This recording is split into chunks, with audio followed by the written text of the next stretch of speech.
प्रणाम। जय कृष्णेंद्र। आज 12 तारीख और हम समय यात्रा पर निकले हुए हैं पिछले कुछ दिनों से। और समय यात्रा किसकी कर रहे हैं हम लोग? पास्ट से फ्यूचर। पास्ट अन्यानी civilization and past means oldest past. अन्यानी सिविलाइजेशन जिसमें कहा गया था अहंकार नहीं अहम ब्रह्म, और अब है ऐशो सिविलाइजेशन जो फ्यूचर है, जो कृष्णेंद्र चलाते हैं ब्रह्मांडधीश बनकर। कृष्णेंद्र ब्रह्मांडधीश हैं जो वो चला रहे हैं अब हमारी गैलेक्सी को, हमारे ब्रह्मांड को। तो उनके नाम पर ये यात्रा करी जा रही है, चल रही है, जो आज की तारीख में अब हम कर रहे हैं ये कृष्णेंद्र कथा के नाम से समय की यात्रा। उसमें हमें बहुत कुछ देखा। आज हम लोग कुछ कोशिश करेंगे कौंजल नियला भगवान के बारे में जानने की। महाविष्णु के 64 रूप बताए गए हैं। महाविष्णु के 64 रूप बताए गए। ये ना ताऊ तत्व ज्योतिषी, यानी शुक्राचार्य ज्योतिष का एक ब्रांच है ताऊ तत्व ज्योतिष। तो उसके अंतर्गत हम लोग चल रहे हैं। दक्षिणा जी तत्व गुरु हैं, वो कृष्णेंद्र दरबार में बैठते हैं, तत्व गुरु के रूप में बैठे हैं। और शुक्राचार्य पद्धति पर आधारित है, जैसे मैंने कहा शुक्राचार्य ज्योतिष पर आधारित है ये ताऊ तत्व ज्योतिष। तो महाविष्णु के 64 रूप हैं जो बताए गए हैं, उनमें से एक रूप है कौंजल नियला। तो उसके बारे में आज हम थोड़ी सी चर्चा करेंगे कि ये कौंजल नियला क्या है, कौन है, कैसे है, क्या इनका उपयोग है, मतलब ये क्या किस चीज को गाइड करते हैं, किस चीज के भगवान है ये। तो उस सब विषय पर आज हम चर्चा करेंगे। मैं जरा अब अपने उस पर आ जाता हूं। ये मैं दिखा रहा था आपको कुछ कि समय चक्र गुरु घर लग चुके हैं, लगने शुरू हो चुके हैं। और यहां पर ऐशो विज्ञान की शिक्षा दी जाती है to younger teenage generation and senior citizens, और जेंडर वाइज होती है ये। तो खैर वो आप डिटेल आगे कहीं पे देख सकते हैं। तो अब मैं आपको आज हम बात करेंगे महाविष्णु के एक रूप कौंजल नियला की। तो मैं आपको आज थोड़ी सी जानकारी शेयर करेंगे। हम समय कम रहता है तो कोई बात नहीं। प्रणाम। जय कृष्णेंद्र। कृष्णेंद्र कथा में आपका स्वागत है और आशा करता हूं कि आप समय की यात्रा में आनंद प्राप्त कर रहे होंगे। समय यात्रा का आनंद आ रहा होगा आपको। समय यात्रा बहुत ही आनंददायक है, बहुत आनंद मिलता है इसमें। पूर्ण आनंद, संपूर्ण आनंद तक प्राप्त कर सकते हैं। आनंद, पूर्ण आनंद, संपूर्ण आनंद संभव है। समय यात्रा में यह बताया जाता है कि आप कैसे आनंद प्राप्त कर सकते हैं, करते हैं, कैसे पूर्णानंद प्राप्त कर सकते हैं और कैसे संपूर्ण आनंद प्राप्त कर सकते हैं। उसकी विधियां, उसके रास्ते, उसके प्रोसीजर किसने दिए, कौन उसके लिए क्या क्या यूजफुल है, क्या चाहिए, क्या लेना है, क्या समझना है, एटसेट्रा एटसेट्रा। बहुत सारी चीजें हैं, क्योंकि हम उन शब्दों की बात कर रहे हैं, आनंद, पूर्ण आनंद और संपूर्ण आनंद। और जब तक आप ये तीनों चीजों को नहीं समझेंगे, प्राप्त नहीं करेंगे, तो आप मुक्ति की तरफ नहीं जा सकते। मुक्ति तभी आप मुक्ति के रास्ते पर चल पाते हैं, मुक्ति पथ पर तभी चल पाते हैं जब आप संपूर्ण आनंद प्राप्त कर लेते हैं जीवन में। आनंद, खाली आनंद से काम नहीं चलेगा, पर आनंद पहली सीढ़ी है, फिर पूर्ण आनंद दूसरी सीढ़ी है, फिर संपूर्ण आनंद तीसरी सीढ़ी है। तो जब आप तीनों सीढ़ी चढ़ जाओगे, तीनों मंजिल चढ़ जाओगे, तीनों फ्लोर चढ़ जाओगे, तीनों लोक में विचरण कर लोगे, आनंद लोक, पूर्ण आनंद लोक और संपूर्ण आनंद लोक को क्रॉस करोगे, पार करोगे, उसके बाद ही आप मुक्ति के रास्ते पर चल पाओगे, क्योंकि वो रास्ता वहां से स्टार्ट होता है। संपूर्ण आनंद की प्राप्ति के बाद से आपका रास्ता शुरू होता है। वो उसको ऐशोपथ कहा गया है। मुक्ति की तरफ चलने वाला जो रास्ता है उसको ऐशोपथ कहा गया है। और ऐशो सिविलाइजेशन ने 11th डायमेंशन जोड़ी है हमारे उसमें, तो ऐशो डायमेंशन भी कह सकते हो आप उसको। 11th डायमेंशन को ऐशो डायमेंशन भी कह सकते हो, जो कि अन्यानी सभ्यता में नहीं थी, जो कि अन्यानी सभ्यता में नहीं थी। अन्यानी सभ्यता KRD टेक्नोलॉजी ऑफ 10 डायमेंशंस पर आधारित थी और ऐशो सभ्यता 11 डायमेंशंस पर आधारित है। 11th डायमेंशन जुड़ने से ये ऐशो सिविलाइजेशन बनी जी। तो हम बात कर रहे थे, एक सेकंड मैं जरा वो देख लूं कि समय का ध्यान नहीं रहता है, समय का ज्ञान नहीं रहता है। तो मेरे ख्याल से समय चल रहा होगा इस पे, देख लेंगे, अगर चल रहा होगा तो पता लग जाएगा, नहीं तो कोई ना कोई बता ही देंगे। खैर, तो हम लोग जो बात कर रहे थे, महाविष्णु की बात करते हैं हम लोग। महाविष्णु का ब्रह्मांड की बात करी जाती है। ये महाविष्णु का ब्रह्मांड, ये लिखा देख रहे होंगे आप, महाविष्णु का ब्रह्मांड।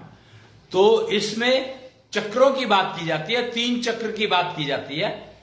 3 चक्र है, न्याय चक्र, जीवन चक्र, निष्ठा चक्र। और 3 चक्र पर्सन इंडिविजुअल में होते हैं। इसके बारे में चर्चा शायद हो चुकी है, आप देख सकते हैं। फिर भी एक बार रिमाइंडर के लिए नाम बता देता हूं। दशांग चक्र ज्ञानेंद्रियों के लिए, इंद्रियों के लिए। दशांश चक्र कर्मेंद्रियों के लिए, ज्ञानेंद्रियों के लिए दशांग चक्र, कर्मेंद्रियों के लिए दशांश चक्र, और निष्ठा चक्र जीवन के लिए, जीवन के लिए निष्ठा चक्र। तो ये 3 चक्र है, और इन 3 चक्र में एक चक्र जो दिया गया है वो कृष्ण का दिया हुआ है, और एक चक्र दिया हुआ है निष्ठा चक्र राम जी का दिया हुआ है, और जीवन चक्र कृष्णांश का दिया हुआ है। तो ये 3 चक्र मनुष्य में होते हैं, और 3 चक्र ही ब्रह्मांड है। और एक चौथा समय तो है ही है, समय चक्र तो है ही है। तो महाविष्णु का ब्रह्मांड जो है 4 चक्र पर आधारित है। 4 चक्र से चले ब्रह्मांड, ऐसा कुछ करके एक ना छोटी सी पोएम भी बनी हुई है, मुझे याद नहीं है, अब याद रहता नहीं है, बुढ़ापा आ गया, उम्र होती जा रही है। तो महाविष्णु का ब्रह्मांड 4 चक्र से चले ब्रह्मांड, वो एक कैलेंडर था पिछले साल छपा, उसके अंदर लिखा हुआ है वो कि महाविष्णु के 4 चक्र कौन से हैं और क्या उनसे क्या होता है, मतलब क्या चलता है, कैसे चलता है। 4 चक्र से चले ब्रह्मांड, महाविष्णु का ब्रह्मांड की बात कर रहे हैं हम लोग। तो महाविष्णु के 64 रूप बताए गए हैं। महाविष्णु के 64 रूप बताए गए हैं।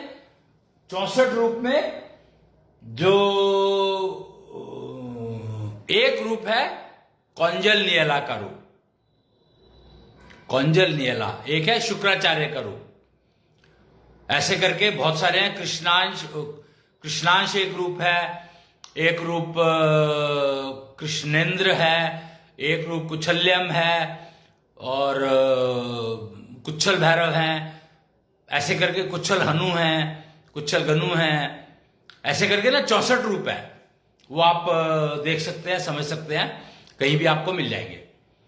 किसी भी निश्चल मंदिर से जाकर के ये सूचना प्राप्त कर सकते हैं आप। खैर, आज हम बात कर रहे हैं कौंजल नियला रूप की। तो ये कौंजल नियला कौन है? कौंजल नियला के बारे में कहा जाता है well wisher to this society. ये अगर आपने ये पुस्तक देखी हो, मैं आपको ना ये इसमें दिखा भी देता हूं, क्योंकि देख तो रही हैं वैसे आप।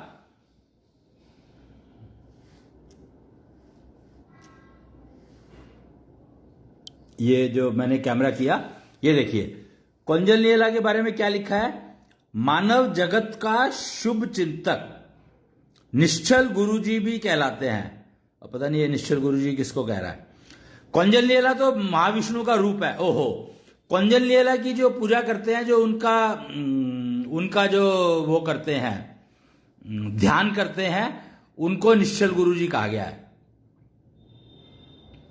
तो कौंजल लीला यानी महाविष्णु का एक रूप है, और कृष्णेंद्र भी एक महाविष्णु का एक रूप है, और कृष्ण ईष्ट है एक महाविष्णु का रूप। वासुदेव कुटुंबकम का रचयिता, कृष्णीष्ट वासुदेव कुटुंबकम का रचयिता है। वासुदेव कुटुंबकम का, वासुदेव मतलब वसुधा एक कुटुंब है, तो उसके रचयिता हैं वो। और अहम शवम शिवम की बात करते हैं। खैर, हम लोग कौंजल लीला पे की बात कर रहे थे। तो कौंजल लीला मानव जगत का शुभ चिंतक, यानी well wisher of the human race, Kaunjal Leela कहा गया। कौंजल लीला भगवान जो है वो है महाविष्णु का एक रूप है, कौंजल लीला भगवान, और वो है आकाश तत्व के मालिक। अब ये कैसे समझ में आया कि आकाश तत्व के मालिक? तो उसके लिए हमें एक वो देखना होगा। अगर आपने सुना है 5 सीड नेचुरोपैथी, सुनी है आपने कि नहीं सुनी मुझे पता नहीं है, और नहीं तो आपने सुना होगा फाउकोलॉजी। फाउकोलॉजी एक सब्जेक्ट है, फाउकोलॉजी, जैसे फिजियोलॉजी है, जैसे साइकोलॉजी है, ऐसे ही एक सब्जेक्ट है फाउकोलॉजी। तो वो उसमें बात की जाती है आकाश तत्व के बारे में। आकाश तत्व यानी कौंजल लीला बॉडी, मतलब आपके शरीर में एक लेयर है जिसका नाम है कौंजल लीला बॉडी। 5 तरह की बॉडीज बताई गई हैं। ये देखिए ना, ये आप अगर देखेंगे तो ये देखिए, आप अगर आप ध्यान से देखें, फाउकोलॉजी ने डिफाइन किया हुआ है। एक है आपके पास फिजिकल बॉडी जो दिखाई देती है, उसको हम पृथ्वी तत्व से समझ सकते हैं। एक है कौंजल लीला नेटवर्क, जिसको आकाश तत्व से रिप्रेजेंट किया गया है। एक है स्पिरिचुअल बॉडी, जिसको जल तत्व से रिप्रेजेंट किया गया है, नॉलेज बॉडी भी कहा गया है इसको। एक है एनर्जी जनरेशन बॉडी, जिसको वायु तत्व से रिप्रेजेंट करते हैं, और मतलब ये एनर्जी जनरेट करता है। और एक है मेंटल बॉडी, जिसको अग्नि तत्व से रिप्रेजेंट किया गया है, और वो है जो आपके क्या करती है? मेंटल बॉडी क्या करती है? डिसीजन मेकिंग, एक्सपीरियंस का यूटिलाइजेशन, ज्ञानेंद्रियों द्वारा दिया गया मैसेज का अंडरस्टैंडिंग, जिसके ऊपर डिसीजन लेते हो, विचार। तो ऐसे करके ये मेंटल बॉडी है, अग्नि तत्व से रिप्रेजेंटेड है, एनर्जी जनरेशन वायु से, स्पिरिचुअल बॉडी यानी ज्ञान बॉडी जो है, नॉलेज बॉडी जो है वो जल से, और कौंजल लीला नेटवर्क आकाश से। तो आकाश तत्व के जो मालिक हैं वो है कौंजल लीला भगवान, महाविष्णु का एक रूप।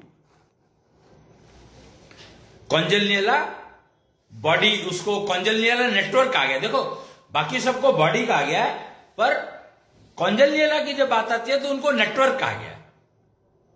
और नेटवर्क का मतलब क्या होता है ये आप अच्छे से समझते हैं। अगर आप कंप्यूटर की थोड़ी सी भी जानकारी रखते हैं या मार्केटिंग की थोड़ी सी जानकारी रखते हैं, तो एक मार्केटिंग में नेटवर्किंग आता है, वर्ड आता है नेटवर्किंग, यानी तू मेरे को हेल्प कर, मैं तेरे को हेल्प करूंगा, तू मेरा नेटवर्क बढ़ा, तू मेरे कस्टमर बेस बढ़ा, मैं तेरा नेटवर्क कस्टमर बेस बढ़ाऊंगा। नेटवर्क मार्केटिंग बहुत चलता है। BNI, बिजनेस नेटवर्क इंटरनेशनल, पता नहीं ऐसी कुछ नाम है। ऐसे ही KBN क्या है? Kaunjal Leela network of business, Kaunjal Leela business network KBN है। ऐसे करके ना कौंजल लीला नेचुरल नेटवर्क, कुछ तो बिजनेस नेटवर्क कुछ तो है, पता नहीं।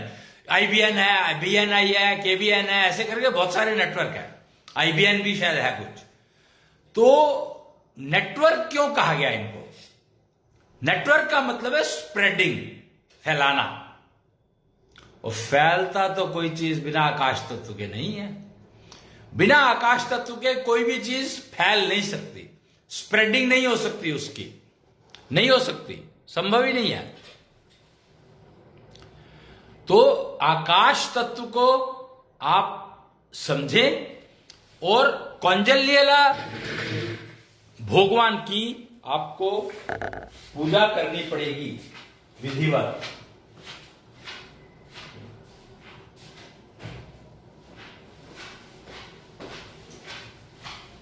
वो कोई आए थे, दरवाजा खुला था, तो मैंने कहा कि मैं बंद कर दूं उसको, नहीं तो आवाज बाहर जाती है, लोग डिस्टर्ब ना। तो कौंजल्यला के बारे में रूप बताया। तो कौंजल्यला की विधिवत पूजा करनी पड़ेगी आपको अगर आप अपने आकाश तत्व को उपयोग करना चाहते हैं। प्रोसीजर है कौंजल्यला नेटवर्क, कौंजल्यला विधि की पूजा विधि का एक सिस्टम बना हुआ है, वो आपको कहीं से भी मिल जाएगा। आप कौंजल्यला सर्च करेंगे तो ढूंढेंगे तो कहीं से भी मिल जाएगा आपको। तो आकाश तत्व के लिए कौंजल्यला नेटवर्क को मेंटेन करना जरूरी है, और उस नेटवर्क को मेंटेन करने के लिए जो विधि है, प्रोसीजर है, वो आपको सीखने समझने पड़ेंगे। तो आपका कौंजल्यला नेटवर्क ठीक ठाक काम करता रहेगा। और अगर आपका कौंजल्यला नेटवर्क ठीक ठाक काम करता है तो आप ये समझ लो कि आपको बहुत सारी बीमारियों से, असाध्य बीमारियों से बचा लेता है वो। असाध्य जैसे हार्ट की प्रॉब्लम्स, न्यूरो की प्रॉब्लम्स, पैरालिटिक, इन सब से आपको बचा सकता है कौंजल्यला नेटवर्क का मेंटेनेंस। और उसके लिए, क्योंकि वो आकाश तत्व का मालिक है, और आकाश तत्व की डिस्टर्बेंस ही आपके पैरालिटिक अटैक की जिम्मेदार है। आकाश तत्व का बिगड़ना ही आपकी वो है प्रॉब्लम। अभी एक्चुअली क्या होता है कि देखो, एक मॉडर्न साइंस को समझो, मॉडर्न मेडिकल सिस्टम को समझो आप। तो मॉडर्न मेडिकल सिस्टम क्या कहता है कि आपने मॉडर्न मेडिकल सिस्टम में, पैथोलॉजी में केमिकल एनालिसिस किया जाता है। अगर आप समझेंगे ना तो डीएनए भी केमिकल एनालिसिस है, हर चीज केमिकल एनालिसिस पर है। क्योंकि वो कहते हैं कि अगर आप जो चीज सोचते हो उससे किसी प्रकार का एक एंजाइम रिलीज होता है, और उस एंजाइम को खोज करके, और वो इसीलिए साइंस जो है स्टेबल नहीं है, साइंस रोज बदल जाती है। क्यों? क्योंकि विचार में आपके ड्यूअल विचार आ गए तो वो विचार बहुत जल्दी जल्दी बदलते हैं। जितना मन ज्यादा बेचैन है उतनी जल्दी जल्दी विचार आएंगे, आपको बदलेंगे, बिगड़ेंगे, बनेंगे। तो केमिकल आपके उसी हिसाब से बदलते जाएंगे, बनते जाएंगे। अगर आप केमिकल की थ्योरी पर बिलीव करते हैं, एंजाइम्स के या जो भी पैथोलॉजी लैब के हिसाब से चलते हैं हम लोग, तो वो आपको कहते हैं कि सिक्रेशन होता है किसी तरह का एक, अगर आपके विचारों में वो है तो। वो इसीलिए ना मन को कंट्रोल करने की बात की जाती है। मन को कंट्रोल करने का मतलब है कि आप शांत रहें, मौन व्रत धारण करने की सलाह दी जाती है, मेडिटेशन करने की सलाह दी जाती है। अगर आप सारा दिन मेडिटेशन करते रहेंगे तो रोटी कैसे कमाएंगे? क्या आपको मेडिटेशन करने से रोटी मिलेगी? नहीं मिल सकती। कैसे मिलेगी भाई? रोटी तो पेट को चाहिए, मेडिटेशन तो होता कहां से है पता ही नहीं है। और मेडिटेशन में आंख बंद कर लेते हैं। तो मन को कंट्रोल करने के लिए मेडिटेशन जरूरी है, ऐसा कहा गया है। तो भैया अब प्रॉब्लम क्या है कि मन को कंट्रोल करने के लिए आपने मेडिटेशन शुरू किया और भूख लग गई। अब क्या करोगे आप? आपने पैसे तो कमाए नहीं, तो रोटी कैसे खाओगे? कौन देगा आपको रोटी? बड़ा टीडियस काम है भैया, बड़ा टेढ़ा काम है। तो आपका तो वो एंजाइम आप रिलीज ना हो, उसके लिए आपने मेडिटेशन शुरू किया कि मन बेचैन ना हो। मन को कंट्रोल करते करते करते करते समय तो जितना वेस्ट हुआ ही, लगा ही, पर रिजल्ट क्या मिला? भूख से हम नहीं बच पाए, पेट हमारा भरा नहीं, और पैसे हमने कमाए नहीं मेडिटेशन सीखने और करने के चक्कर में। तो हमें मिला क्या? मुझे नहीं समझ में आया कि मेडिटेशन से कुछ मिलता है या मौन व्रत धारण करने से कुछ मिला। कुछ नहीं मिलता। अगर आपने इंटरेक्शन बंद कर दिया तो सामने वाला आपको कब गलत कोई बात कह करके या गलत काम करके आपके साथ चला गया, आपको कैसे पता लगेगा? आपने तो आंख बंद कर ली। आपने इतनी इंपॉर्टेंट इंद्री जो आपकी दी हुई है, देखने की शक्ति दी है, वो बंद कर लिया आपने, तो आपको क्या पता सामने क्या हो रहा है, गलत हो रहा है, ठीक हो रहा है, आपको पता ही नहीं लगेगा। और आपने मुंह बंद कर लिया क्योंकि मौन व्रत धारण कर लिया, तो आपके सामने गलत हो रहा है पर आप कुछ कह नहीं सकते क्योंकि आपने तो मौन व्रत धारण किया हुआ है। तो गलत ठीक ये सबकी पहचान के लिए तो इंद्रियां दी गई है भाई। मैं गलत ना करूं, कर्मेंद्रियां दी गई है, दिमाग दिया गया है, डिसीजन मेकिंग कैपेबिलिटी दी गई है, फ्री विल दी गई है। मनुष्य जन्म में ही मिलती है फ्री विल, वैसे मिलती नहीं है। वैसे मिलती नहीं है आपको, मनुष्य जन्म से मिलती है फ्री विल। तो आपको इतनी सारी चीजें दी है, फ्री विल का यूज कैसे करोगे? आपकी अगर इंद्रिया आपको मैसेज नहीं दे पा रही तो फ्री विल का यूज गलत होगा ही होगा। और फ्री विल का गलत यूज करोगे तो आप फिर कहोगे कि आपका भविष्य खराब हो गया। क्यों? क्योंकि आपने तो किया ना, फ्री विल का यूज गलत कर लिया तो आपका भविष्य खराब हो गया ना। भविष्य तो सारा का सारा फ्री विल पर डिपेंड करता है आपकी, और आपको फ्री विल की जानकारी ही नहीं है कि फ्री विल नाम की कोई चीज भी होती है। कहते हैं वो, मतलब यहां तक सुना है मैंने कि लोगों ने ये कहना शुरू कर दिया कि फ्री विल दी क्यों हमें, भगवान ने फ्री विल दे करके हमारे साथ नाइंसाफी करी है। बताओ अब इसका क्या किया जाए? और भगवान जी को रोने से तो कुछ मिलने वाला नहीं है भाई, कि भगवान ने हमारे साथ नाइंसाफी करी है। मेरे को स्त्री क्यों बना दिया, मेरे को महिला क्यों बना दिया, मेरे को लड़की क्यों बना दिया? और लड़का कहता है मुझे लड़का क्यों बना दिया, मुझे लड़की होना चाहिए था। वो आप कुछ ना सीरियल आते हैं जिसमें लड़का लड़कियां बन करके पैसे ज्यादा कमाते हैं, कहते हैं वो, यानी लड़की पैसे ज्यादा कमा सकती है।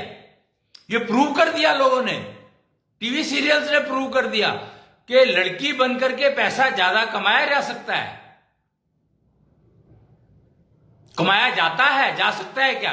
ये तो रूल आउट ही हो गया, जा सकता है वाली बात। तो कमाया जाता है। तो फिर आज लड़के पैदा करने की जरूरत ही क्या थी? लड़कियां पैदा कर लेते, सारी सारी लड़कियां ही हो जाती, पैसा कमाना आसान हो जाता। अब लड़की बन के पैसा ज्यादा कमाया जाता है, ये मेरे को समझ में आया नहीं, पर फैक्ट है ये, फैक्ट है ये कि लड़की बन के आदमी या लड़की बन के पैसा ज्यादा कमा लेता है और लड़की बन के पैसा नहीं कमा पाती। मतलब ये भी एक कमाल है। क्या हालत हो गई है? तो ये सब इसलिए हो रहा है क्योंकि हमने कौंजल लीला भगवान को समझा नहीं। कौंजल लीला भगवान, आकाश तत्व ओरिजिनल तो,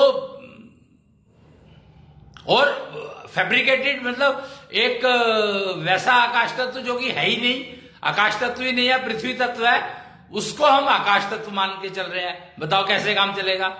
पृथ्वी तत्व को अगर आप आकाश तत्व से कंपेयर करने लग जाओगे तो आपकी तो जिंदगी खत्म है, बेकार है।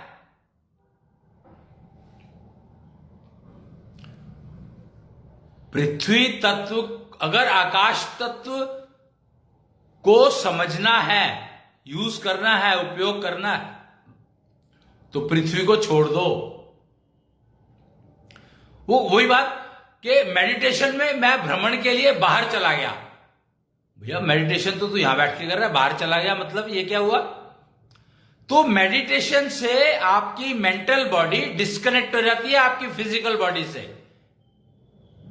मेडिटेशन करा जाता है इसलिए, इमेजिन कि मेंटल बॉडी आपके पास नहीं है और फिजिकल बॉडी रह गई सिर्फ। अब इसका मतलब क्या हुआ? मरे हुए और मेडिटेशन में क्या फर्क है? एक डेड प्राणी में, मरे हुए प्राणी में, मनुष्य में, और एक मेडिटेशन स्टेज में जो प्राणी है उसमें क्या फर्क है? मेडिटेशन को ही का लास्ट स्टेज जो समाधि कहा गया है। मेडिटेशन करते करते आप उस स्टेज अवस्था तक पहुंच जाते हो, स्टेज तक पहुंच जाते हो कि आप समाधि में आ जाते हो। तो मेडिटेशन में आपकी मेंटल बॉडी अलग हो गई, मरने पे भी तो आपकी मेंटल बॉडी अलग हो गई।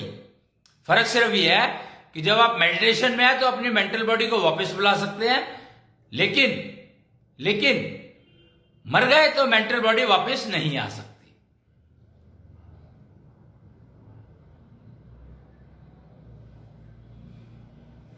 ये फर्क है मरने और मेडिटेशन में, प्रिसाइजली। वो कहते हैं सोया हुआ इंसान मरा बराबर होता है, पर ऐसा है क्या? नहीं है। जरा सी खटक होती है, आंख खुल जाती है। पर मेडिटेशन में बैठा इंसान मरे बराबर है। तो मेडिटेशन और सोने में, स्लीपिंग में फर्क समझो।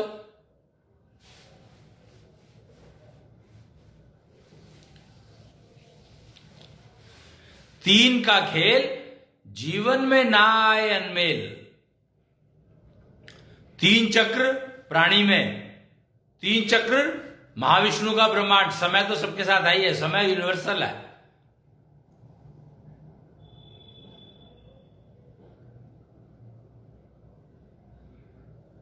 समझे?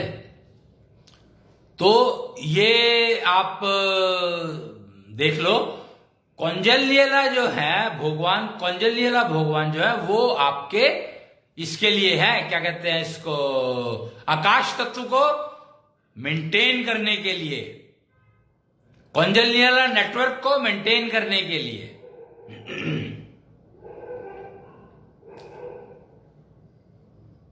समझे? तो आप मोटा मोटा कौंजल्यला भगवान के बारे में मैंने बताया कि वो कौंजल्यला नेटवर्क को मेंटेन करते हैं, और कौंजल्यला नेटवर्क है जो आपकी एनर्जी जनरेशन को, वायु तत्व को परफॉर्मेंस इंद्रियों तक, कर्मेंद्रियों तक पहुंचाता है, ज्ञानेंद्रियों तक पहुंचाता है, ऊर्जा को पहुंचाता है, विचारों को पहुंचाता है एक जगह से दूसरी जगह पर, डिसीजन मेकिंग को इंप्लीमेंट करवाता है, गर्भ में बच्चे को रखता है, बच्चे को कनेक्ट करके रखता है मां से,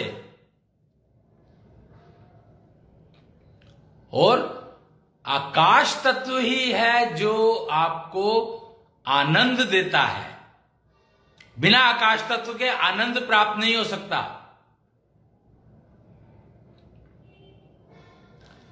और तीन शब्द हैं, आनंद, पूर्णानंद और संपूर्ण आनंद। अब इसको समझेंगे आप।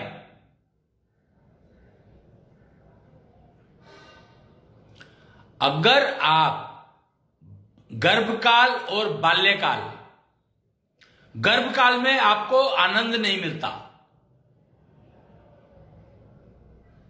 क्यों? क्योंकि गर्भकाल में आपको फिजिकल और मेंटल क्या मिलता है? वेल्थ। तो आप उसको संभालने में लगे रहते हो। गर्भकाल में 3 साल का होता है गर्भकाल,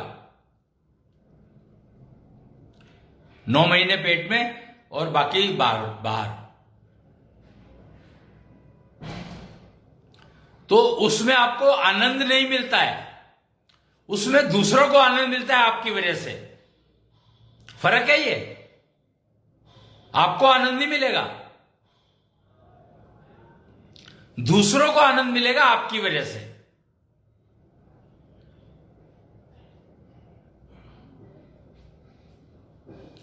फिर दूसरा आता है, अब आता है आनंद का काल।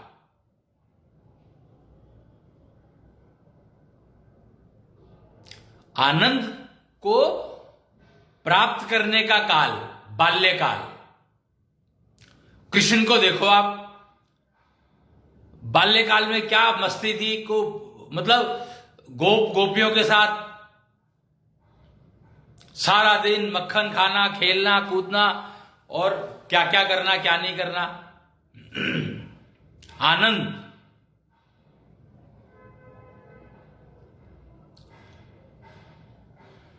फिर आता है संभाल काल।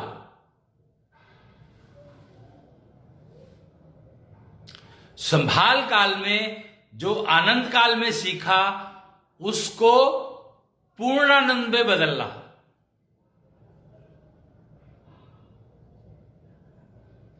उसको पूर्ण आनंद में बदलना। तो ये सब कुछ कौंजल्यला नेटवर्क के बिना नहीं हो सकता। आकाश तत्व जिम्मेदार है इसके लिए। तो पूर्णानंद, आनंद जो के लिए जो सीखा उसका उपयोग संभाल काल में करते हुए पूर्णानंद प्राप्त करने का तरीका सीखा। और बाल्यकाल के बाद जब युवावस्था आती है वो है पूर्णानंद की व्यवस्था, यानी पूर्ण आनंद रहता है उस समय में। अगर आपने पूर्णानंद संभाल काल में सीख लिया तो आपको पूर्णानंद प्राप्त हो जाएगा युवावस्था में, पूर्ण आनंद।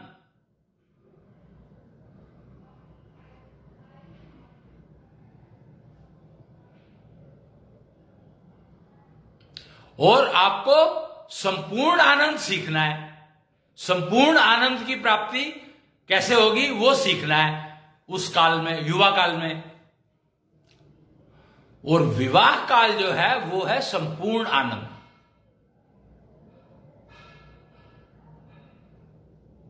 और मरते दम तक रह सकता है, रहना चाहिए। तो 3 तरह के आनंद बताए। 3 तरह के आनंद क्या है? 3 स्टेजेस है आनंद की। 3 स्टेजेस है आनंद की। आनंद बाल्यकाल में सीखना, फिर संभाल काल में पूर्णानंद सीखना, आनंद को पूर्णानंद में कन्वर्ट करने के सीखना, गर्भ काल में आनंद लेना सीखना, क्योंकि आपकी वजह से दूसरों को आनंद आ रहा है, तो आपको आनंद लेना सीखना है वो वाला। तो वो आपको मिलेगा, वो आएगा बाल्यकाल में। बाल्यकाल में उस आनंद को पूर्ण आनंद बनाना सीखना है आपने। सॉरी, आनंद को लेना सीखना है। आनंद लेना है, सीखना है और लेना है। आनंद लेना सीखना तो आपने गर्भकाल में सीखा, आनंद लेना आपने गर्भकाल में सीखा, और आनंद को पूर्णानंद में बनाना सीख रहे हो आप।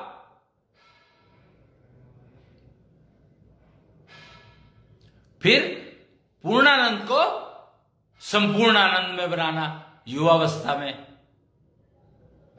बाल्यकाल में आनंद और संभाल काल में पूर्णानंद, और विवाह काल में संपूर्ण आनंद।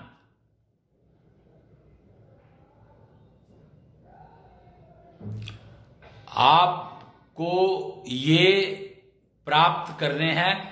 अगर आप मुक्ति के रास्ते पर, ऐशोपथ पर चलना चाहते हैं, ऐशोपथ पर चलना चाहते हैं, तो आपको संपूर्ण आनंद मृत्यु पर्यंत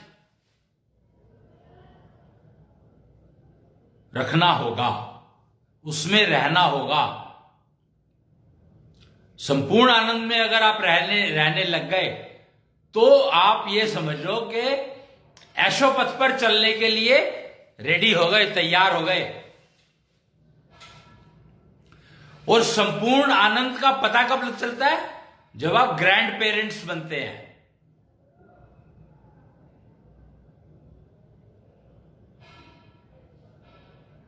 सोच लो, समझ लो, देख लो कि संपूर्ण आनंद का पता तब चलता है जब आप कष्ट मुक्त मृत्यु प्राप्त करते हैं,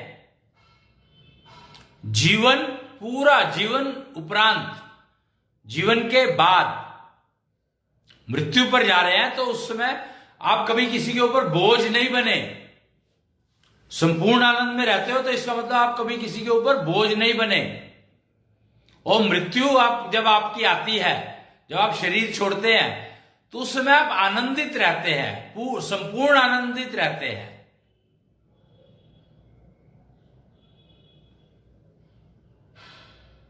ये है। उसके बाद तब आपको मुक्ति पथ पर आप कब चलने लग जाओगे, आपको ही अपने आप पता लग जाएगा। संपूर्ण आनंद की प्राप्ति जब आपको होती है, रहती है, आपकी होती क्या है, रहती है। और संपूर्ण आनंद शुरू कब से होता है? विवाह से।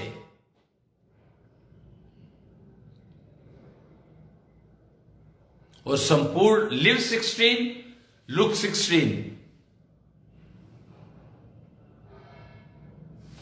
इसमें आकाश तत्व का बहुत ज्यादा उपयोग है।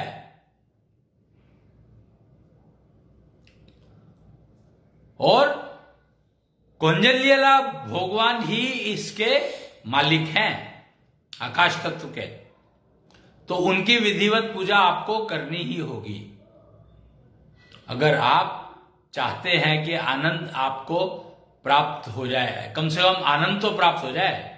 वो कहते हैं ना कि कम से कम इतना तो कर लूं कि अगला जन्म मेरे को मनुष्य का मिल जाए, बीच में कोई और योनि ना आने पाए, सिर्फ मनुष्य से मनुष्य का रूप मिल जाए।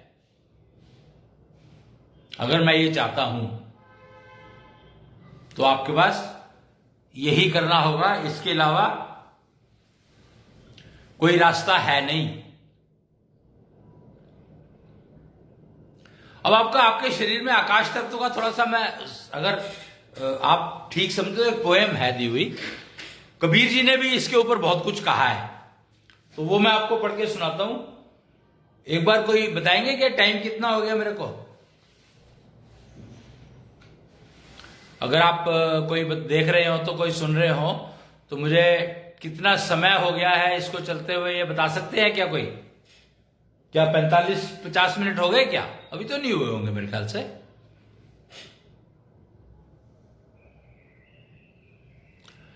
चलिए कोई बात नहीं, कोई बता देगा तो बता देगा, मैं बताता हूं आपको। मैं आपको वो बताना चाह रहा था, आकाश तत्व का आनंद से कनेक्शन एक उस पोयम में है, कुच्छल एंथम, उसमें है, वो कई बार सुनाया है मैंने। कुच्छल एंथम क्या कहता है? जन मन तन अधिनायक समझाता, आभा रत पृथ्वी ही भाग्य की दाता, जिसका भी कृष्णांश न जागा, वो है सबसे बड़ा अभागा। कृष्णांश जगाने को राग अलापा, दसों दिशाओं में जो व्यापा। राग का तो वही है ना, राग कहां से कहां चला जाए। क्यों? क्योंकि आकाश तो दसों दिशाओं में उपस्थित है भाई, है। दसों दिशाएं ही आकाश के कारण हैं। तो और जो आप बोलते हो तो वो दसों दिशाओं में फैलता है। दसों दिशाओं में दिशाएं 10 हैं, लेकिन डायमेंशन अब 11 हैं। पहले 10 दिशाएं थी और 10 ही डायमेंशन थी अन्यानी सभ्यता में, लेकिन अब दिशाएं तो अभी भी 10 ही हैं, लेकिन डायमेंशन 11 हो गई हैं। ये समझ लो आप, फर्क दोनों में समझ आ गया होगा आपको, गैप के 11th डायमेंशन ऐड हुई है, डायरेक्शन नहीं। तो डायरेक्शन और डायमेंशन में फर्क जी। कृष्णांश जगाने को राग अलापा, दसों दिशाओं में जो व्यापा, मंगलकारी बना तत्व आकाशा, आकाश तत्व, जय विजय की लहराई पताका। जब आकाश तत्व मंगलकारी हो जाता है, तभी जब आकाश तत्व मंगलकारी हो जाता है, तभी जय विजय की पताका लहरा सकती है। जय विजय की लहराई पताका जन मन तन अधिनायक समझाता, आभारत पृथ्वी ही है भाग्य की दाता। तो ये एक कुच्छल एंथम है जो आकाश तत्व की इंपॉर्टेंस बता रहा है कि अगर आकाश तत्व मंगलकारी हो जाए तो आपका जीवन आनंद पूर्वक पूर्ण आनंद में रहेगा। आकाश तत्व मंगलकारी अगर आपका हो जाता है, तो आपका अगर अपना आकाश तत्व मंगलकारी हो जाता है तो आप पूर्ण आनंद में रहने लगोगे। अगर कपल दोनों का आकाश तत्व मंगलकारी हो जाए तो आप संपूर्ण आनंद में रहने लगोगे।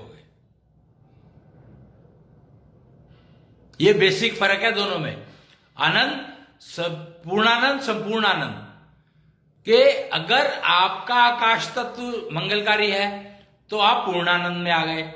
अगर आपका और आपके स्पाउस का दोनों का आकाश तत्व मंगलकारी है अपना अपना, तो समझो कि आप संपूर्ण आनंद में आ गए जी। तो ये एक छोटी सी पोएम थी, 1 2 3 4 5 दोहे की। और एक अब मैं आपको बताता हूं, कबीर जी ने कुछ कहा था तो उसके ऊपर किसी ने एक पोएम लिखी है। उसका नाम क्या है मैं देखता हूं।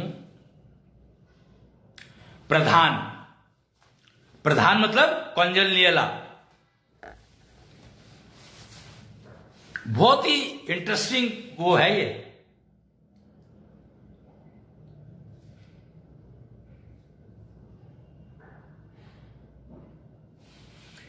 नहीं, ये कौन, ये नहीं है, वो है चदरिया, सॉरी।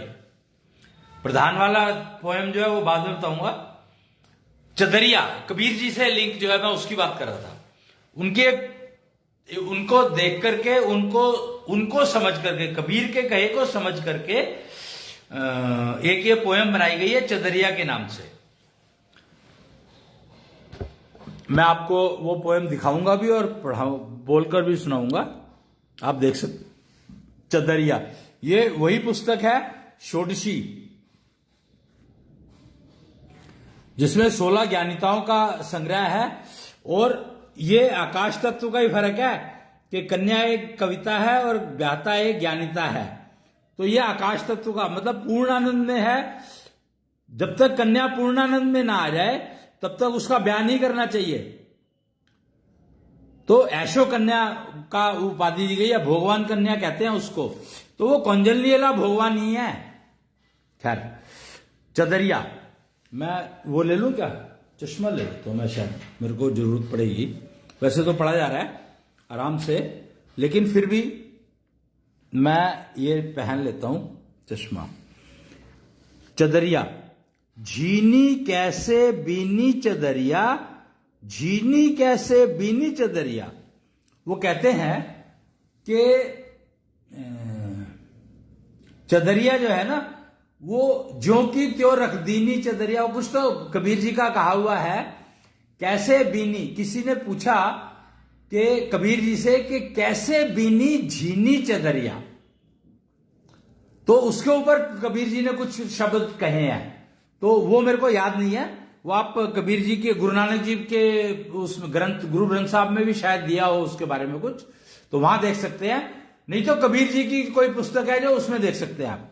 कोई नाम तो था उसका कबीर जी की पुस्तक का, कि उनसे पूछा किसी ने कैसे बीनी झीनी चदरिया।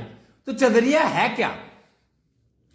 ये कहता है 5 तत्व का ताना डाला, 5 तत्व का ताना डाला, और श्वास से बीनी चदरिया। यानी 5 तत्व का ताना डाला और श्वास से बीनी चदरिया। इंगला पिंगला ने सुर दीना, सुषुम्ना ने जब इसको पाला, पाला इसको तभी तो झीनी बनी चदरिया, ऐसे झीनी बीनी चदरिया। श्वास को दास बनाया पहले, हवा को फिर घट घट पहुंचाया। तभी तो झीनी बनी चदरिया, ऐसे बीनी झीनी चदरिया। झीनी जब बन गई चदरिया, मन बोला अब ओढ़ ले इसको। ओढ़ चदरिया मैं बैठा हूं मस्ती की बनके गठरिया। और चदरिया कहा गया है फेफड़े, लंग्स को, कि लंग्स जितने आपके खुले होंगे, जितने आपके झीने होंगे, जितने आपके फ्लेक्सिबल होंगे, उतना ही शरीर आपका स्वस्थ होगा। समझे आप? इंगला पिंगला 2 नाड़ियां बताई गई हैं, उनमें सुर चलते हैं। श्वास योग वो है ना, आपको पता होगा तो कोई भी आपको प्राणायाम करने वाले लोग बता देंगे इंगला पिंगला सुषुम्ना के बारे में। तो जब सुषुम्ना चलने लगती है तो समझो कि आपकी चदरिया झीनी होनी शुरू हुई। और पर श्वास को दास बनाना पड़ेगा आपको, और दास बनेगी तो वो आपके घट घट पहुंचेगी, और फिर आपकी चदरिया झीनी बननी शुरू हो जाएगी। और जैसे जैसे जितनी झीनी होगी उतने ही आपके घट घट किसको कहा गया पता है आपको? यहां पे घट घट कहा गया सेल को। लंग्स जो है सेल्स के बने होते हैं, और यही सेल्स अपनी लाइफ देते हैं आपके बाकी बॉडी के सेल्स को। तो ये एक वो थी छोटी सी एक पोएम है जो बताई गई है। कबीर जी की झीनी चदरिया के ऊपर बनी ये चदरिया, ये पोएम बनाई गई है। मुझे पता नहीं है कि कबीर जी ने क्या लिखा था, वो मुझे याद नहीं है, मुझे नहीं मालूम। और ये देखो एक और पोएम है, इसमें ये कह रहा है पिंड यानी शरीर, कोई भी योनि। 5 तत्व का पिंड बनाया, गिने सांसों से इसे जगाया। वो कहते हैं ना उम्र सांसों की गिनती से मिलती है, तो 5 तत्व के पिंड को सांसों की गिनती से जगाया जाता है। इंसान इसको समझ ना पाया, जब तब लोगों ने भरमाया। जब उसको आई बीमारी, तब गुरु ढूंढा दुनिया सारी। ओह, मतलब 5 तत्वों का पिंड तो बन गया और सांसों से जगा भी दिया, लेकिन आपने उनका उपयोग ही नहीं किया, क्योंकि आपको पता ही नहीं था कि सांसों का उपयोग क्या है। तो आई बीमारी, जब आई बीमारी तो वो उस डॉक्टर को ढूंढने लगे कि भैया किस डॉक्टर के पास जाऊं। तब गुरु ढूंढा दुनिया सारी। यहां पे गुरु डॉक्टर को कहा गया है क्योंकि बीमारी का इलाज करना है। तो तब गुरु ढूंढा दुनिया सारी, पर पहचान ना पाया। अब प्रॉब्लम क्या है, मेरे को क्या बीमारी है, उसके लिए कौन से डॉक्टर के पास जाऊं, ये कैसे पता लगेगा मुझे पहचान ही नहीं है। और सामने वाला डॉक्टर है क्या नहीं है, मुझे पहचान ही नहीं है। तो मैं डिग्री देखता हूं उसकी, अब डिग्री उसने खरीदी हुई है या कमाई हुई है या पढ़ के लिया है, पता नहीं है, मुझे कैसे पता लगेगा। हमने जो डिग्री देके काम चला लिया तो ये तो चलेगा नहीं ना काम। तो पर मैं पहचान ना पाया, लोगों ने जब तब भरमाया। लोगों ने जब तब भरमाया मतलब जब आप किसी के पास जाओगे तो बताएगा ही ना, ओहो ये प्रॉब्लम हो सकती है भैया, यहां चला जा। वहां गए, वो कहते नहीं नहीं ये प्रॉब्लम नहीं है, कुछ और प्रॉब्लम है, वहां चला जा। ये प्रॉब्लम है, नहीं नहीं पैथोलॉजी लैब में जा, ये टेस्ट करा ले, उसमें कुछ नहीं निकला, चल अब तो उसके पास चला जा, वहां जाके चेक कर ले, वगैरह वगैरह। ठीक हुआ तब जैसे तैसे, खर्च हो गए सारे पैसे। सर्जरी करवा ली और सारे पैसे खर्च हो गए और थोड़ा वो ठीक भी हो गया। पूछा गुरु को ढूंढूं कैसे। देखो कमाल है कि अभी तक तो डॉक्टर ढूंढ रहा था, पहले डॉक्टर जो गुरु ढूंढ रहा था वो डॉक्टर था, फिर डॉक्टर मिला तो सारे पैसे खर्च हो गए, पर प्रॉब्लम, साइड इफेक्ट्स, कुछ ना कुछ चलता ही रहा शरीर के साथ। फिर मैंने कहा कि पूछा गुरु को ढूंढूं कैसे, कोई रास्ता नहीं बताया, तब रिश्तों ने भरमाया। भाई रिश्तेदारों से पूछा गुरु कहाँ है, कौन है, नेचुरली कि मेरे को अगर ब्रह्मा कुमारी में जाना है, या मुझे ओशो में जाना है, या मुझे ब्रह्म समाज में जाना है, या मुझे देव समाज में जाना है, या मुझे देवात्मा समाज में जाना है, या मुझे किस उसमें जाना, रिलीजन में जाना है, क्या करना है, वो पूछने के लिए मैं रिश्तेदारों से तो बात करूंगा। पर उन्होंने भी मुझे बहुत भरमाया, क्योंकि कोई रिश्तेदार कुछ किसी समाज में जाता है, कोई रिश्तेदार किसी समाज में जाता है, कोई रिश्तेदार किसी समाज धर्म में जाता है, कोई किसी रिश्तेदार किसी रिलीजन में जाता है। तो अब मैं क्या करूं? दुनिया में इतने पापड़ बेले, सब हैं दुनिया में अकेले, बस इतना ही समझ में आया, ज्ञान को समझो फिर श्वास पथ को अपनाओ, तब अपने को अपना गुरु बनाओ। वाह! जीवन जीने की युक्ति सीखने हेतु गुरु ग्रंथ साहब को समझें। गुरु ग्रंथ साहब, देखो, गुरु गोविंद सिंह जी ने किसी इंसान को गुरु नहीं बनाया, गुरु ग्रंथ साहब को गुरु बनाया। अब गुरु ग्रंथ साहब को गुरु बनाने का मतलब क्या है? कहते हैं सिखों के 10 गुरु हैं, पर गुरु ग्रंथ साहब तो 10 में आते नहीं, तो वो 11th डायमेंशन की जानकारी दे गए कि 11th डायमेंशन भी होती है। ये गुरु ग्रंथ साहब से ही हमें समझ में आया कि सब कहते थे कि सिखों के 10 गुरु हैं, और गिनवाते थे, गिनती गिन लो भी, गुरु नानक जी से शुरू होकर के और गुरु गोविंद सिंह जी 10 हो जाते थे। 10म गुरु कहा ही गया गुरु गोविंद सिंह जी को, और गुरु गोविंद सिंह जी ने कहा कि गुरु ग्रंथ साहब गुरु हैं, तो वो तो 11वें हो गए। तो एक्चुअली गुरु गोविंद सिंह जी ने 11th डायमेंशन को इंडिकेट किया था कि 11वीं डायमेंशन भी है, उसको ढूंढो, उसको देखो, उसको समझो। और वो ही एशो सभ्यता में उस 11th डायमेंशन की खोज करी गई है। 11th डायमेंशन की खोज से ही एशो सभ्यता ने आकर के दिया। एशो सभ्यता में ही मिली वो 11th डायमेंशन क्या है, जो 10 डायमेंशन में मिसिंग था। तो ये देखो, ये मैंने आपको उसी शॉर्ट सी उससे पढ़ करके सुनाया है, जो कुछ भी सुनाया है अभी। तो ये बहुत ही इंटरेस्टिंग किताब है। वैसे इसमें बहुत कुछ लिखा हुआ है, और आगे कुछ करेंगे, पढ़ेंगे आगे अगले उसमें, और देखेंगे। ये देखो क्या क्या तो लिखा है इसमें, नाड़ी ज्ञान, नारी ज्ञान, नॉल्ट, बहुत कुछ है इसमें, संतान के बारे में कुछ लिखा है। खैर, ये सब चीजें आती रहेंगी, जाती रहेंगी, बताते रहेंगे हम लोग, बात करते रहेंगे, इसके ऊपर चर्चा करते रहेंगे।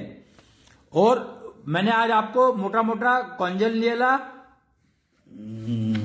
भगवान के बारे में बताया, और दक्षन्या जी के बारे में थोड़ा सा जानकारी दी, क्योंकि दक्षन्या भी एक रूप है महाविष्णु का। और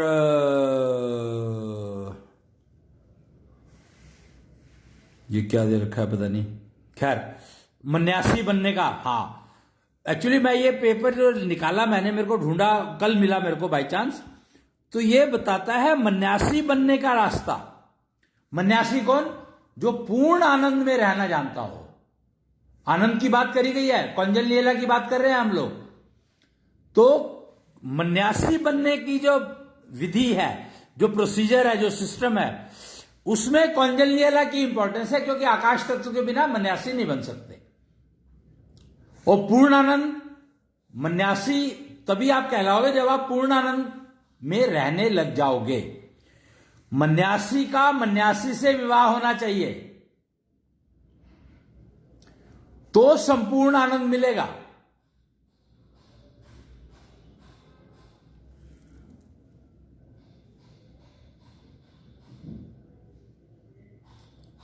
तो संपूर्ण आनंद मिलेगा।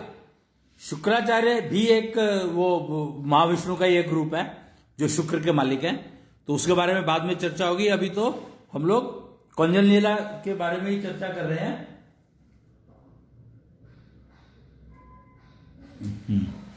तो और मुझे लगता है कि अब थोड़ा टाइम भी हो गया होगा। कितना टाइम हो गया पता नहीं, एक बार फिर से बता देंगे क्या? पहले तो 37 मिनट हुए थे, शायद 15 मिनट तो हुए होंगे इसके ऊपर। तो हम बात कर रहे थे कौंजल्य तत्वगुरु को हमने कौंजल्यला आकाश तत्व के मालिक, उनको समझा हमने आज। थोड़ा सा कुछ चीजें समझ में आई। कबीर जी ने क्या कहा है, मन्यासी क्या होता है ये पता लगा हमें। और आनंद, 3 स्टेजेस होती है आनंद की, आनंद, पूर्ण आनंद और संपूर्ण आनंद। और गर्भ काल में आनंद नहीं होता है। वो ना मुक्ति की बात करते हैं, जो कहते हैं कि वो नहीं हुआ, क्या कहते हैं, आपको दोबारा से जन्म लेने का मतलब क्या है, मतलब दोबारा से अगर आप जन्म लेते हैं, जन्म से मुक्ति की बात करते हैं, जन्म से मुक्ति की बात कर रहे थे लोग। नॉर्मली जो बात करी जाती है ना मुक्ति की या मोक्ष की, तो जन्म मरण के साइकिल से मुक्ति पाना चाहते हैं लोग, जन्म मरण के साइकिल से। क्योंकि जन्म और मरण दोनों ही बहुत कष्ट युक्त है, दोनों में बहुत कष्ट होता है, और दोनों में आप दूसरे पर बोझ बनते हो। सबसे बड़ी बात कि दोनों के कंडीशन में ही आपको बोझ माना जाता है सोसाइटी की तरफ से। आपके सबसे क्लोज रिलेटिव्स ही आपको बोझ मानते हैं, दोनों स्टेजेस में, जन्म की स्थिति में भी और मरण की स्थिति में भी। कमाल है, देखो। और जबकि आप आनंद दे रहे हो दोनों स्टेजेस में उनको, अपने सबसे क्लोज रिलेटिव्स को। जब आप जन्म लेते हो तो सबसे क्लोज रिलेटिव्स को आनंद आता है कि नहीं आता? आपकी मां को कितना आनंद मिलता है जब आपको देखती है कि उसने आपको जन्म दिया, पर बोझ मानते हैं सारे, जन्म को भी और मृत्यु को भी। मतलब मरने के टाइम पे आप बीमार हो तो आपको बोझ माना जाता है, आपके सबसे क्लोज रिलेटिव भी आपको बोझ मानते हैं दोनों स्टेजेस में। तो इसीलिए आप वो कहा गया है, वो 10 डायमेंशन का कंफ्यूजन, कि हमें इससे मुक्ति मिल जाए, जन्म मरण से मुक्ति मिल जाए। जबकि मुक्ति जन्म मरण से मिल ही नहीं सकती, वो तो मनुष्य जन्म में ही मिलेगी। मुक्ति तो आपको मनुष्य जन्म में मिलेगी, और वो तब मिलेगी जब आप संपूर्ण आनंद की सारी स्टेजेस क्रॉस कर लोगे तो।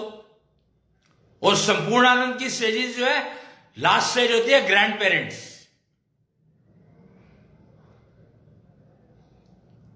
वो प्राप्त कर लोगे तो। और कष्ट मुक्त मृत्यु चाहिए, कष्ट मुक्त जन्म चाहिए। अगर आप बोझ बने हो तो फिर तो आपकी लाइफ तो वैसे ही बेकार हो गई।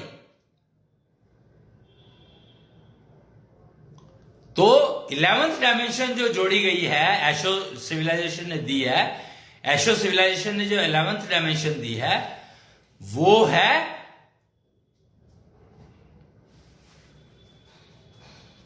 दस डायमेंशन जो है, वो तो आपको बताई थी मैंने। वो बताई थी कि नहीं बताई थी? बताई तो होंगी जरूर। ये दे रखी है 10 डायमेंशन। और 11th डायमेंशन जो है, वो है आपके अंदर ले जाने की डायमेंशन।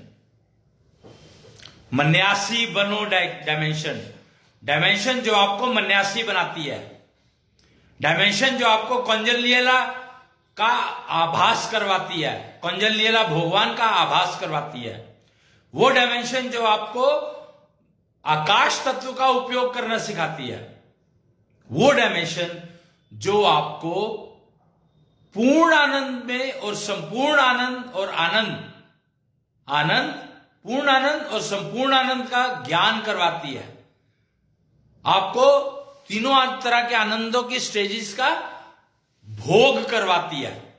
कौंजल्यला भगवान की बिना, मर्जी के बिना ये नहीं हो सकता, क्योंकि आकाश तत्व के मालिक वो हैं।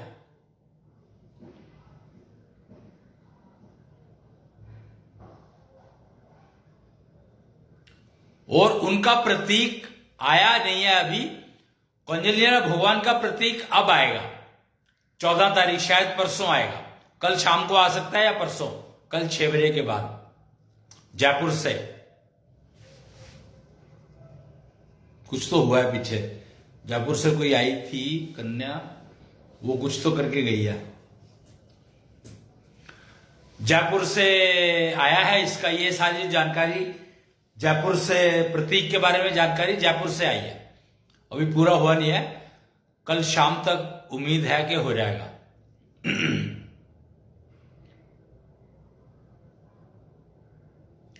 तो जो बताया गया है, और समय चक्र गुरु घर ऐशो विज्ञान का पार्ट है ये। इसकी जो पूजा विधि है वो ऐशो विज्ञान ने दी है। और गुरु घर, समय चक्र गुरु घर लग रहे हैं। गुरुकुल जिसको कहा गया, गुरुकुल का जो नया नाम दिया गया है वो है समय चक्र गुरु घर। और ये कोशिश है कि गौशालाओं में लगाए जाएं, गौशालाओं में गुरु घर लगाए जाएं, ये वाले ऐशो विज्ञान के गुरुकुल्स लगाए जाएं। क्योंकि ब्रह्मांडधीश की स्थापना करनी होती है, तो जहां पर भी ब्रह्मांडधीश की स्थापना हो उसी गौशाला में गुरुघर लगेगा। गुरुघर लगने का मतलब यह है कि समझो वहां पर ब्रह्मांडधीश की स्थापना हो गई है, ब्रह्मांडधीश दरबार की स्थापना हो गई है गौशाला में। प्रेफरेबली गौशाला में है, पर मंदिरों में भी लग सकते हैं। ब्रह्मांडधीश की स्थापना होनी जरूरी है, वही एक मेन कारण है। पर गौशालाओं में लाभ ज्यादा मिलेगा, मंदिरों में उतना लाभ नहीं मिलेगा जितना गौशाला में मिलेगा। फर्क ही है बस थोड़ा सा। पर ठीक है, नहीं आकर कोई गौशाला अवेलेबल तो आप अपने घर में स्थापित कर सकते हैं। घर में भी आपको वही लाभ मिलेगा जो आपको गौशाला में मिलेगा। क्योंकि गौशाला में आप इंडिविजुअल जाते हो, घर में आपके साथ आपकी मां या बेटी या बीवी पत्नी कोई ना कोई होता है। तो लाभ आपको तकरीबन उतना ही मिल जाता है जितना के गौशाला में जाकर के मिलता है। पूरा तो नहीं मिलता है, गौशाला में तो ज्यादा लाभ मिलता ही है नेचुरली, पर ब्रह्मांडधीश की स्थापना हुई है वहां पर घर में भी अच्छा लाभ मिलता है। मंदिर में उसके पहले घर में मैक्सिमम लाभ, फिर मंदिर में, और फिर गौशाला। सॉरी, पहले घर में, घर में मतलब मंदिर में जो लाभ मिलता है उससे ज्यादा लाभ घर में मिलेगा, और उससे ज्यादा लाभ आपको गौशाला में मिलेगा। ये कंपैरिजन ऐसे कर लो आप। तो ये आज की चर्चा का विषय था, कौंजल्यला भगवान आकाश तत्व के मालिक। उसके बारे में मुझे जानकारी देनी थी तो वो मैंने दे दिया आपको और कुछ बता दिया है। और अब मैं गाय ज्ञानिता का पाठ करके और आज के दिन की कथा यहीं पर समाप्त होगी। इतनी शक्ति हमें दे न माता, मन पे विश्वास कमजोर होना। अनेक रस्तों में है एक रास्ता, भूल कर भी कोई भूल होना। इतनी शक्ति हमें दे न माता, मन पे विश्वास कमजोर होना। जय कृष्णेंद्र।